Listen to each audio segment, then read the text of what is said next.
So again, thank you everyone for the opportunity. Pleasure to meet you all. This work that I'm about to present is focused on comparing the effects of two treatment regimens, recombinant human growth factors FGF18 and GDF11, for the prevention of neurodegeneration and embodiment of neuroprotection and cerebral ischemia. Our disclosures are noted here in the bottom left. So despite advances in stroke, there remains a significant medical, social, and economic burden.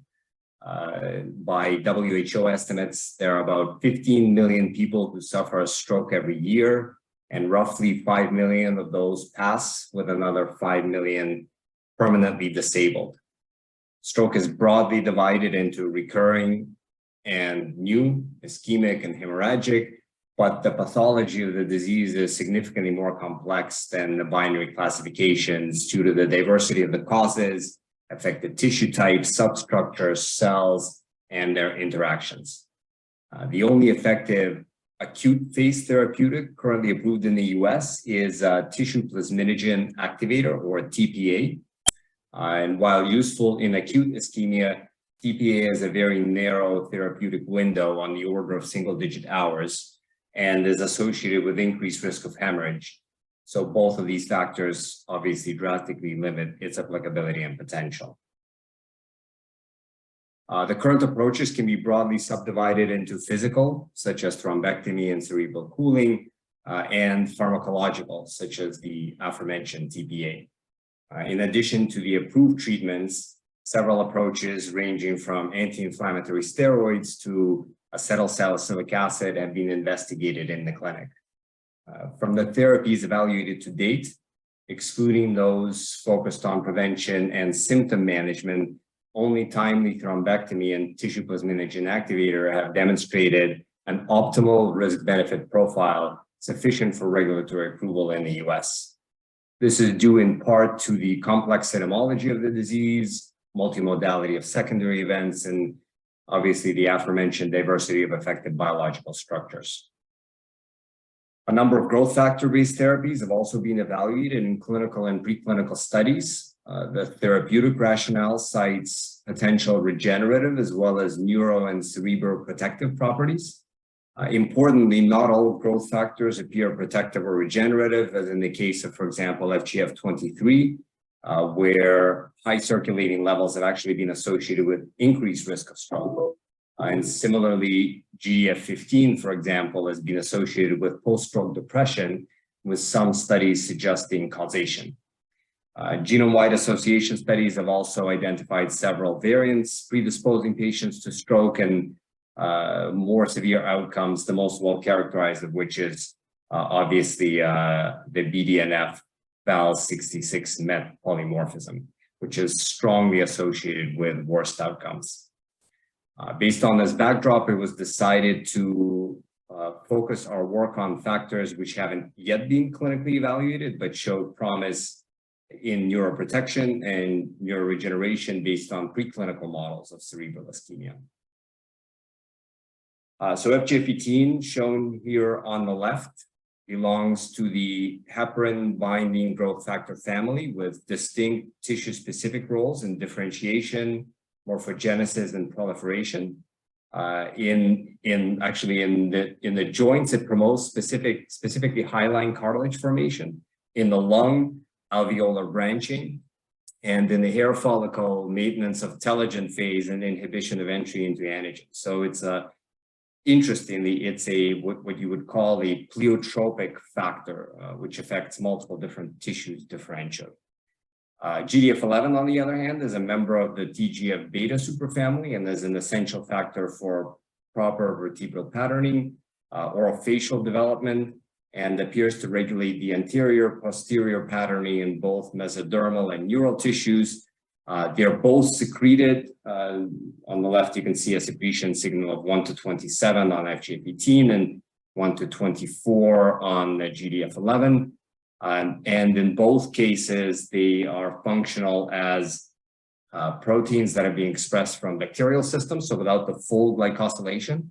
And in both cases, they've been tested previously in the form of a truncation. So in the case of rhGDF18, there was a truncation past amino acid 199.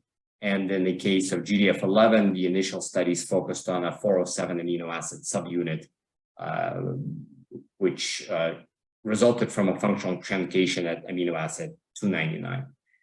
The treatment regimens previously studied to be effective were also slightly different. Mainly, rhGDF18 was used as a single infusion over a period of about 3 hours, and generally within the first 24 hours following cerebral ischemia, while GDF11 was dosed over a series of injections lasting between 5 and 7 days. So while a number of studies have published efficacy of GDF11 and rhGDF18 in separate animal models, these two factors were never compared directly in a single placebo-controlled study with a sham and a baseline analysis. Previous studies have demonstrated several neuroprotective and neuroregenerative effects, as well as changes in an array of biomarkers. But most importantly, both treatments appear to improve post-stroke recovery and promote an impetus for regeneration at a cellular level. In our study, we aim to compare these two factors head-to-head and against a vehicle control. In addition, we utilized a sham surgery control and compared to a pre-ischemia baseline. We selected the Wistar rat rather than the more widely utilized Sprague-Dawley due to the Wistar's previously increased susceptibility to cerebral injury, which manifests itself in higher levels of mortality and morbidity following induction of transient ischemia. We measured survival, left-right asymmetry on coronal sections at the level of the hippocampus on the rostrocaudal axis, motor cognitive function using the Morris water maze, as well as several morphological parameters with a focus on neuronal and glial cells, acetylcholinesterase, and metabolic activity surrogates of glycolysis and oxidative phosphorylation. 18 animals were used for the study, 9 males, 9 females. They were allowed to acclimatize for up to 2 weeks, followed by a series of 4 water maze training sessions on days -4 to -1. The baseline probe trial was performed on day 0, and the induction of middle cerebral artery occlusion followed on day 1. Subsequent water maze probe trials were performed on days 7, 21, and 42. And finally, at days 21 and 42, animals were sacrificed and tissue selected for histopathology and morphology. With regards to the treatment, rhGDF18 was administered on day 1 alongside the first GDF11 injection, and the latter were continued for 5 days, mimicking previously published studies. The first observation that appeared quite striking to us was survival.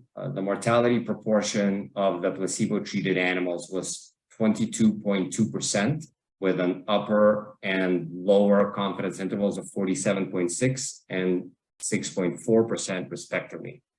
In contrast, rhGDF18 treated animals had a mortality rate of just 5.6%, which is below the LCI for the control. With the predefined statistical analysis for this experiment resulted in a p-value of 0.068, just shy of statistical significance. But using a less conservative one sample proportion and a normal approximation, the p-value dropped to a significant 0.044. Regardless of the statistical treatment, there does appear to be a potential effect of rhGDF18 on survival that certainly warrants further exploration, ideally within a study with a larger sample size and perhaps higher doses, since previous studies did not reach a toxicity limit, even at doses above what we used in our current study. Brain edema is common following ischemia, and this initial swelling is oftentimes followed by infiltration of immune cells. Previous studies demonstrated increased ipsilateral or infarcted site area by up to 15%, with effects lasting for up to 5 weeks. This effect is clearly observed in our study in the placebo-treated animals, which demonstrated a statistically significant reduction in the left to right side area ratio that was well outside of the unoperated control. Interestingly, both rhGDF18 and GDF11 appear to alleviate this pathology at the day 21 time point. This effect was previously never reported for either molecule. It in itself can be a benefit and likely results from other mechanistic contributors which may have additional beneficial activity to multiple brain regions that may otherwise inhibit prolonged compression or immune-mediated insult. We also observed improvements in the motor cognitive function when measuring the water maze solution times using both absolute and baseline normalized values. The most significant improvements were observed at day 7. However, rhGDF18 also achieved a group level benefit over PBS across all time points. Interestingly, by day 7, the solution times for the rhGDF18 treated animals were within the 99% confidence interval of the unoperated control, although the mean and median were still slightly elevated. In contrast, GDF11 appeared to provide a more muted benefit at day 7 with only minor improvements towards day 21.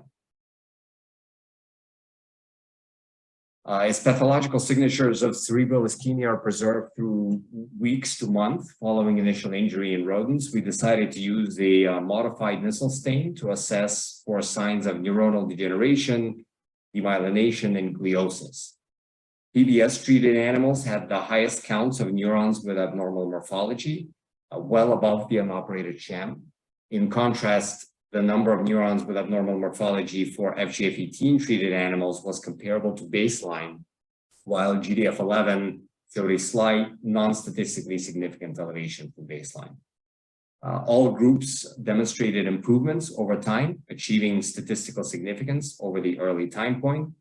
And as a last observation, the ratio of glial to neuronal cells was comparable for rhGDF18 and GDF11, but was statistically lower for the PBS control. Similar reduction was observed for all test groups by day 42, with PBS falling significantly below the unoperated sham. Neuronal density per section improved for all groups towards day 42 and was statistically higher for rhGDF18 and GDF11. Controls had a significant reduction in the number of neurons within the infarct zone relative to the unoperated sham, which appeared to improve by day 42. Interestingly, the neuronal density of all test groups appeared to increase above that of baseline by day 42, potentially indicating an innate species-specific regenerative mechanism within the evaluated region.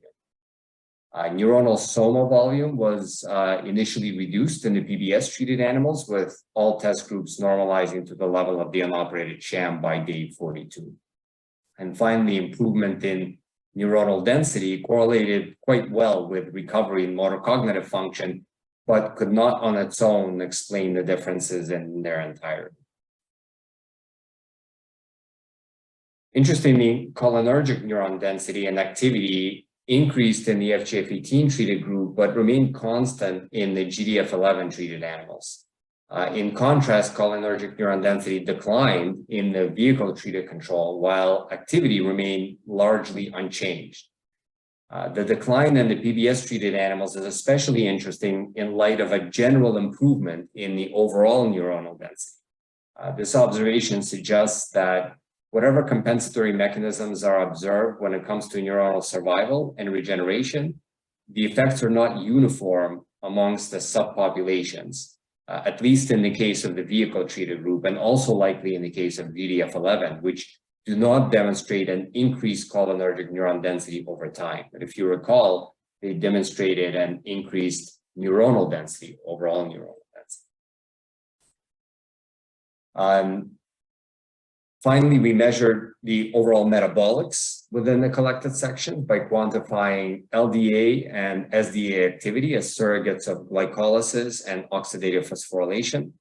All test groups increased metabolic activity between days 21 and 42, suggesting mechanistic recovery, and only PBS showed a depressed level of LDA at the 21-day time point.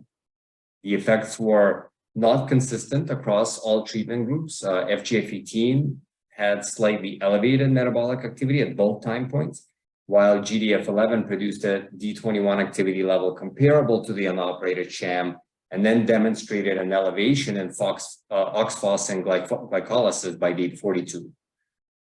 So while at least some of this increase could be explained by rising neuronal counts, the effects appear to be treatment dependent and likely caused by a multitude of factors. Because again, if you recall, the neuronal increases were relatively uniform.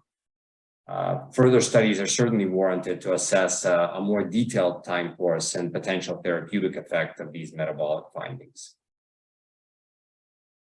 So overall, it appears that the benefits afforded by FGF18 and GDF11 differ in both effect and mechanism. While previous studies have confirmed the reduction in infarct area with both treatments, our study for the first time shows a potential benefit of FGF18 on survival. In addition, FGF18 and GDF11 appear to provide a benefit of reduced asymmetry at the 3-week time point, which is an important observation due to its potential for direct neuroprotective benefit, just simply due to brain compression. And on the other hand, while both treatments appear to reduce the fraction of neurons with abnormal morphology and increase total neuronal density, the effects on metabolism and specific neuronal subpopulations were clearly different. In summary, acute phase treatment with FGF18 may increase survival and appears to improve motor cognitive function in an ischemia reperfusion injury model of stroke. Some benefits appear to be mediated via reduced asymmetry, enhanced metabolic activity, enhanced cholinergic neuron density, and prevention of neuronal degeneration. We found that treatment with GDF11 appears to provide a more limited benefit to survival and motor cognitive function. However, some histological markers of enhanced recovery are observed in line with previous findings. Future studies will evaluate both modalities in the treatment of hemorrhagic stroke to exclude potential contraindications and provide orthogonal confirmation of their mechanistic activity. And ultimately, as FGF18 appears to be particularly promising, we aim to advance this treatment to IND-enabling toxicology and biodistribution studies, scale up production, and initiate a first-in-human study. We thank you for your time, and an enormous thank you to our collaborators at the Institute of Physiology for enabling the study with their well-developed ischemic stroke model and bioanalytical techniques. So welcome any questions, and again, thank you for the opportunity.